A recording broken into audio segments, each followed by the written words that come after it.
Le week-end dernier, la place du Petit Botte est devenue écrin. Elle a réuni le temps d'une journée les livres, ceux qui les aiment, ceux qui les lisent, ceux qui les écrivent. Pour sa première édition, Place du Livre accueillait 25 auteurs, certains de la région, d'autres venus de beaucoup plus loin, comme ce Richelieu hors norme.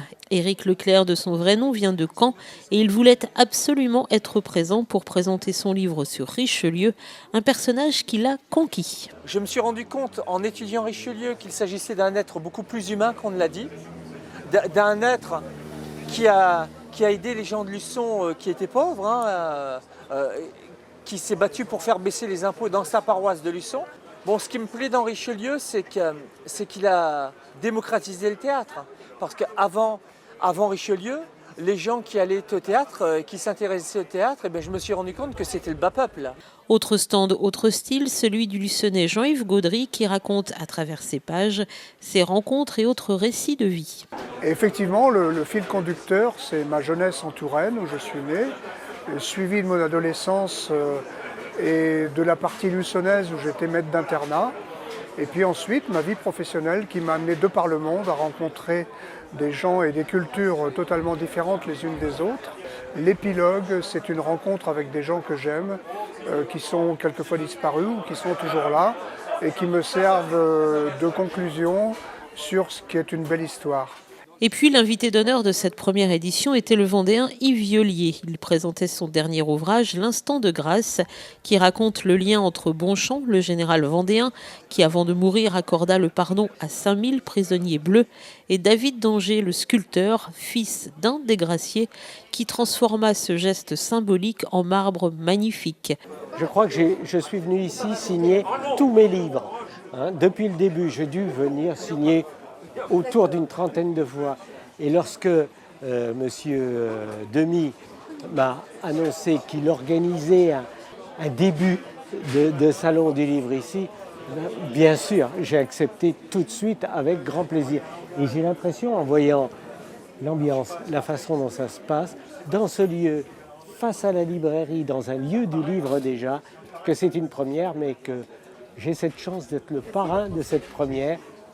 J'espère, d'une certaine façon, lui porter bonheur. Et si tous les auteurs ont accepté ce rendez-vous, c'est parce qu'ils aiment bien sûr rencontrer leurs lecteurs et parce qu'ils sont toujours prêts à défendre les libraires indépendants, ceux qui ont fait du livre plus qu'une passion, un métier.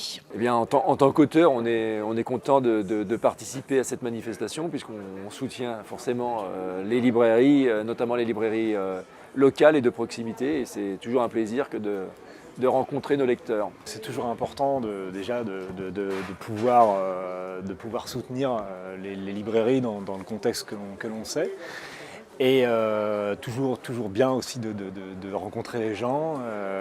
D'autant qu'alors ici, c'est la première dédicace que l'on fait dans un lieu non maritime. Soutenir les lieux du livre et faire en sorte que le livre là, soit présent dans la cité, c'est très important. Pas simplement dans les grandes surfaces où l'on vend beaucoup de livres aussi. Un rendez-vous réussi donc et une première édition qui en appelle d'autres. C'est un événement qui était une première. On ne peut pas non plus demander à ce qu'il y ait une foule à chaque fois. Mais pour l'instant, l'amorce est bonne. Donc il va falloir le retravailler maintenant pour une prochaine édition. Il faut qu'en termes de communication, on puisse avoir un faisceau plus large encore. Il faut aussi qu'on puisse éventuellement évoluer sur divers secteurs dans Luçon de façon à élargir l'assise et peut-être ne pas rester sur une journée mais avoir une soirée la veille avec un événement théâtral ou avec quelque chose autour d'un texte ou du livre. La journée s'est terminée par un café littéraire avec les lectures d'Anne Pastor-Cadou et de Luce Guilbeault ainsi que des textes de Jean-Pierre Sautreau mis en musique par Christian Bergeon, sans oublier le saxophone magique de Jean-Claude Luez. C'est du sapin. C'est du sapin qui pique des gouttes d'or. C'est du soleil qui l'appelot, c'est du prévert.